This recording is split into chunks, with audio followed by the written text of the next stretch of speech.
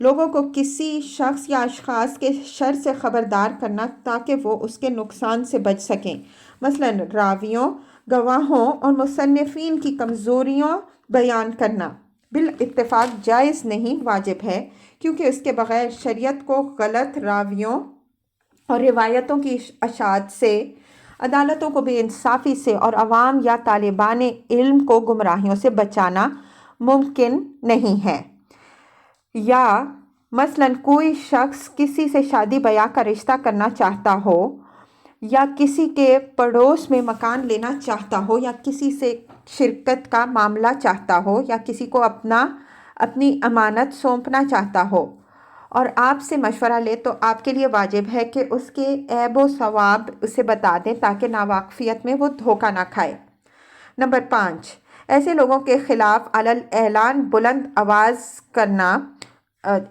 اور ان کی برائیوں پر تنقید کرنا جو فسق و فجور پھیلا رہے ہوں، یا بدعات اور گمراہیوں کی اشاعت کر رہے ہوں، یا خلق خدا کو بے دینی اور ظلم و جور کے فتنوں میں مبتلا کر رہے ہوں۔ نمبر 6، جو لوگ کسی برے لقب سے اس قدر مشہور ہو چکے ہوں کہ وہ اس لقب کے سوا کسی اور لقب سے پہچانے نہ جا سکتے ہوں، ان کے لیے وہ لقب استعمال کرنا بغرض تعریف نہ کہ بغرض تنقیص۔ تفصیل کے لیے ملاحظہ ہو فتح الباری جلد 10 صفحہ 326، شرح مسلم للنووی،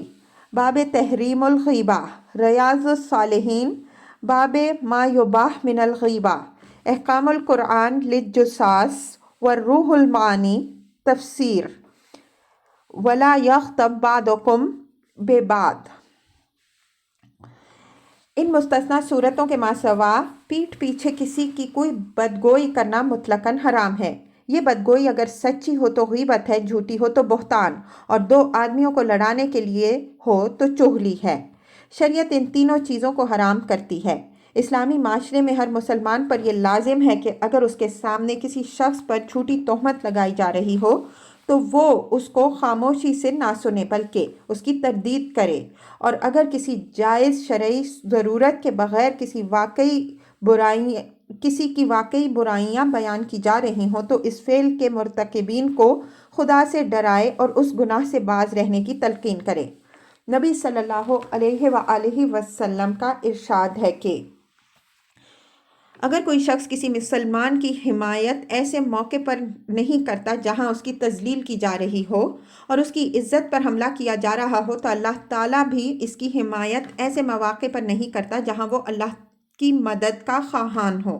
اور اگر کوئی شخص کسی مسلمان کی حمایت ایسے موقع پر کرتا ہے جہاں اس کی عزت پر حملہ کیا جا رہا ہو اور اس کی تذلیل و توہین کی جا رہی ہو، تو اللہ عز و جل اس کی مدد ایسے مواقع پر کرتا ہے جہاں وہ چاہتا ہے کہ اللہ اس کی مدد کرے۔ رہا غیبت کرنے والا، تو جس وقت بھی اسے احساس ہو جائے کہ وہ اس گناہ کا ارتکاب کر رہا ہے یا کر چکا ہے، اس کا پہلا فرض یہ ہے کہ اللہ سے توبہ کرے اور اس حرام فعل سے رک جائے۔ اس کے بعد دوسرا فرض اس پر یہ عائد ہوتا ہے کہ حتی الامکان اس کی تلافی کرے، اور اگر اس نے کسی مرے ہوئے آدمی کی غیبت کی ہو تو اس کے حق میں کثرت سے دعائے مغفرت کرے۔ اگر کسی زندہ آدمی کی غیبت کی ہو اور وہ خلاف واقعہ بھی ہو تو ان لوگوں کے سامنے اس کی تردید کرے جن کے سامنے وہ پہلے یہ بہتان تراشی کر چکا ہے، اور اگر سچی غیبت کی ہو تو آئندہ پھر کبھی اس کی برائی نہ کرے، اور اس شخص سے معافی مانگے جس کی اس نے برائی کی تھی۔ علماء کا ایک گروہ کہتا ہے کہ معافی صرف اس صورت میں مانگنی چاہیے جب کہ اس شخص کو اس کا علم ہو چکا ہو، ورنہ صرف توبہ پر اکتفا کرنا چاہیے، کیونکہ اگر وہ شخص بے خبر ہو اور غیبت کرنے والا معافی مانگنے کی خاطر اسے جا کر یہ بتائے کہ میں نے تیری غیبت کی تھی، تو یہ چیز اس کے لیے اذیت کی موجب ہوگی۔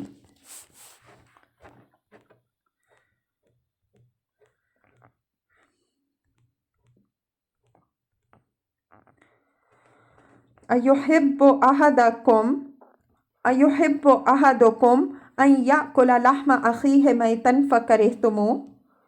کیا تم میں سے کوئی یہ پسند کرے گا کہ وہ اپنے مرے ہوئے بھائی کا گوشت کھائے دیکھو تم خود اس سے گھن کھاتے ہو۔ تفسیر: اس فقرے میں اللہ تعالیٰ نے غیبت کو مرے ہوئے بھائی کے گوشت کھانے سے تشبیہ دے کر اس فعل کے انتہائی گھناؤنا ہونے کا تصور دلایا ہے۔ مردار کا گوشت کھانا بجائے خود نفرت کے قابل ہے، کجا کہ وہ گوشت بھی کسی جانور کا نہیں بلکہ انسان کا ہو، اور انسان بھی کوئی اور نہیں خود اپنا بھائی ہو۔ پھر اس تشبیہ کو سوالیہ انداز میں پیش کر کے اور زیادہ مؤثر بنا دیا گیا ہے تاکہ ہر شخص اپنے ضمیر سے پوچھ کر خود فیصلہ کرے کہ آیا وہ اپنے مرے ہوئے بھائی کا گوشت کھانے کے لیے تیار ہے۔ اگر نہیں ہے اور اس کی فطرت اس چیز سے گھن کھاتی ہے تو آخر وہ کیسے یہ بات پسند کر سکتا ہے کہ اپنے ایک مومن بھائی کی غیر موجودگی میں اس کی عزت پر حملہ کرے، جہاں وہ اپنی مدافعت نہیں کر سکتا اور جہاں اس کو یہ خبر تک نہیں ہے کہ اس کی بے عزتی کی جا رہی ہے۔ اس ارشاد سے یہ بات معلوم ہوتی ہے کہ غیبت کے حرام ہونے کی بنیادی وجہ اس شخص کی دل آزاری نہیں ہے جس کی غیبت کی گئی ہو، بلکہ کسی شخص کی غیر موجودگی میں اس کی برائی کرنا بجائے خود حرام ہے، قطع نظر اس سے کہ اس کو اس کا علم ہو یا نہ ہو اور اس کو اس فعل سے اذیت پہنچے یا نہ پہنچے۔ ظاہر ہے کہ مرے ہوئے آدمی کا گوشت کھانا اس لیے حرام نہیں ہے کہ مردے کو اس سے تکلیف ہوتی ہے۔ مردہ بیچارہ تو اس سے بے خبر ہوتا ہے کہ اس کے مرنے کے بعد کوئی اس کی لاش بھنبوڑ رہا ہے، مگر یہ فعل بجائے خود ایک نہایت گھناؤنا فعل ہے۔ اسی طرح جس شخص کی غیبت کی گئی ہو اس کو بھی اگر کسی ذریعے سے اس کی اطلاع نہ پہنچے تو وہ عمر بھر اس بات سے بے خبر رہے گا کہ کہاں کس شخص نے کب اس کی عزت پر کن لوگوں کے سامنے حملہ کیا اور اس کی وجہ سے کس کس کی نظر میں وہ ذلیل و حقیر ہو کر رہ گیا۔ اس بے خبری کی وجہ سے اسے اس غیبت کی سرے سے کوئی اذیت نہ پہنچے گی، مگر اس کی عزت پر بہرحال اس سے حرف آئے گا۔ اس لیے یہ فعل اپنی نوعیت میں مردہ بھائی کا گوشت کھانے سے مختلف نہیں ہے۔ وَاتَّقُوا اللَّهَ، اللہ سے ڈرو۔ إِنَّ اللَّهَ تَوَّابٌ رَحِيمٌ، اللہ بڑا توبہ قبول کرنے والا، رحم کرنے والا ہے۔